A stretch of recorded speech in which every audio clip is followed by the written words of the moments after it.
Welcome to our 6th episode. If you enjoyed these series, let us know by sending us a tweet at Top5Unknowns. Number 5. I was home alone in the basement watching TV. The show I was watching cut to a commercial break, so I decided to head upstairs to get a snack.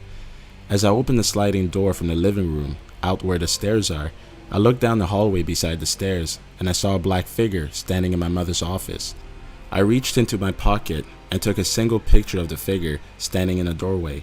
I have always had a fear of someone breaking into my home, trying to kill me or steal something of my family's. So naturally, I grabbed the closest thing near me to use as a weapon.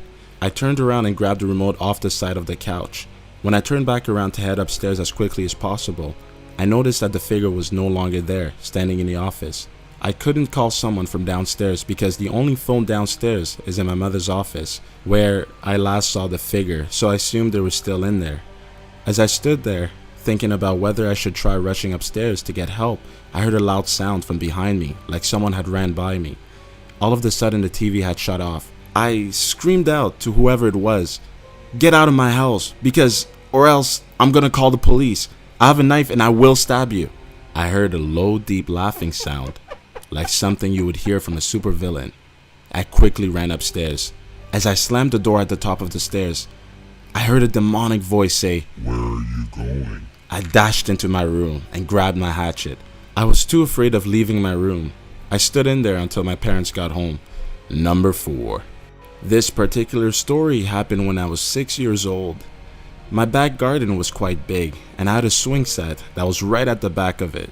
And being a child, I would always twist the swing ropes, so when I let it go, I would spin around really fast until the ropes were untwisted. My hair was blonde and very, very long. And one day I stupidly decided to go spinning on the swing with my hair down. As I began to twist the ropes, my hair got stuck and I couldn't untangle it by myself. My hair was well and truly tangled, and if I knew if I let it go off the twisted swing now, it would rip off my hair, and I was not going to let that happen. My parents were in the house, so they couldn't hear me screaming for help. Panic began to set in and I burst out in tears. The pain was so bad, the thought of my hair being ripped out was horrifying. Next thing I know, I looked into the sky and there was a stairway in the clouds. A woman with short brownish hair and flowery dress came down to untangle my hair. Being young, I thought nothing of it, and I went inside to tell my dad what just happened. After describing this woman to my dad, he just looked at me with a shocked facial expression. My dad's mom died before I was born, so I never got to meet her, nor did we ever see photos of her in the house. My dad just looked at me in the eyes and said, "You just described my mom."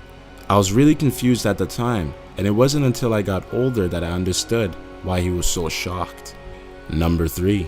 It was around late February 2015. My cousins and I were playing around with a Ouija board that we had made early hours in the morning. I grew up in many haunted houses, so I had the experience with these, and my parents were mediums, so I felt that I was fine. As we were playing around, the coaster we were using began to spell out 1333. Unless it was a date or a time, it meant nothing to us, so we brushed it off. Before we could say goodbye to the coaster, it moved again around. First K, then I, LL, HER. We started freaking out, wondering who her was, and my cousin pulled her hands off the coaster. If anyone knows, you should never take your hands off when using a Ouija board without saying goodbye. I ended the seance and went to bed. The next day we spent outside playing hide and seek behind the trees at my house. Dad usually spent his summer days chopping off firewood, so it wasn't out of the ordinary seeing him outside doing just that. Out of nowhere, I peeked out to see if my cousin was looking for me, and an axe blade just flew straight into the tree that I was behind. My dad rushed me inside because I was in shock. As I sat there hyperventilating, I looked at the clock. 2:33. 2:33 equals 1333. The numbers the Ouija board has spelled out. I burnt the paper and I broke my mom's crystal coaster, and I never ever played with an Ouija board ever again. Number 2. My cousin and I were spending a weekend at our house. We had spent few hours outside, and right when we decided to go into the house, right as we opened the front door, we both heard someone shout my cousin's name. Skip ahead to the next day. We both had gone outside again, but instead of hearing someone call out my cousin's name, I had heard someone whisper it while we were sitting outside. I ignored everything, up until my cousin and I both saw a tall figure that looked like a man wearing a long coat, as well as a top hat. We watched as he came out of the woods and started walking towards us. We both froze and didn't move. We had no clue who it was or what it was. We watched as the figure grew closer before just going away. We both jumped up and ran towards our house. We were both terrified and screaming at each other. We decided to stay in the house after that. Number 1. This happened to me a few months ago when I went camping with my 3 cousins, uncle, and younger sister. We went camping near a forest in Scotland, and we frequently went for a walk before sundown through the trees. I'm not used to trekking about alone, so when my uncle decided to stay back with one of my oldest cousin who was 19 years old and my little sister who was 7, I was a little jumpy when I started hearing weird moans, which one of my cousins announced that it was probably an animal. I dismissed this at first and tried enjoying the views, but soon I became paranoid as the sound came more frequently behind us. My cousins decided that it wasn't an animal or a bird, so we started investigating and checking the bushes around us.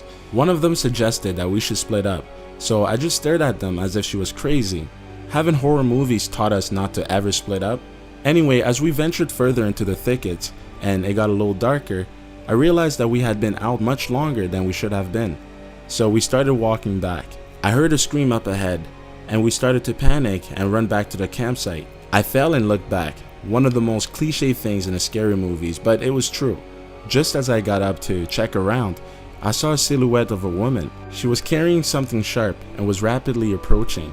She had a sort of fiery aura around her. Maybe it was the sun, but it looked pretty scary. She had a seemingly scarred face, like chunks were missing, and her hair was matted and purely white. As we ran screaming for our dear life and still not getting any closer, my cousin dared looking back and instantly stopped when the woman was gone, and we only heard chilling moans. As we made it back and explained everything, it only got worse when I found my little sister had wandered off, then returned with a slightly scarred face, claiming she saw the woman claw at her, then vanish into the shadows. For the rest of the trip, every night I heard moans, and even for a few days at home, like she had followed us.